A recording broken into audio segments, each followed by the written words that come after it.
Quer sair da gravação? Oi! Bárbara? É o Pitor.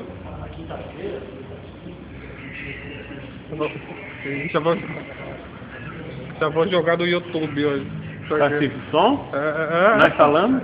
Não, joga tudo, com som e tudo. Que isso? Isso. Aí assim, a gente... Coloca a produção do... Não, você vai ver só isso. Eu quero falar... A pós-produção. Não, você é louco? Besteira não, você besteira. Você não pode perder o programa Festa da Anitta com Bispo Eliseu, dia 9, às 23 horas. Espero você, ok? Ah, sacanagem. Não tem coisa pra mim colocando traje.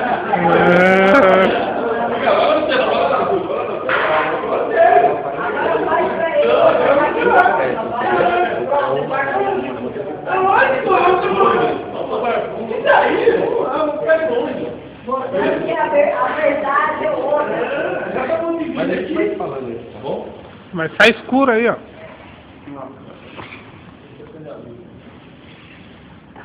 Ali, ó. Lá no canto. Lá no canto. Tá pegando aqui, vai ali, vai. Ó, aqui tem um forte de carregação.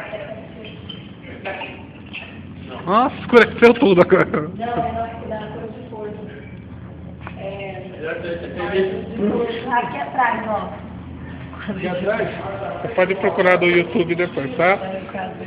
A produção técnica.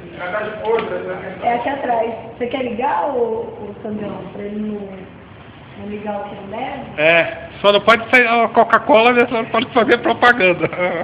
Aí você fala, né? Não pode falar.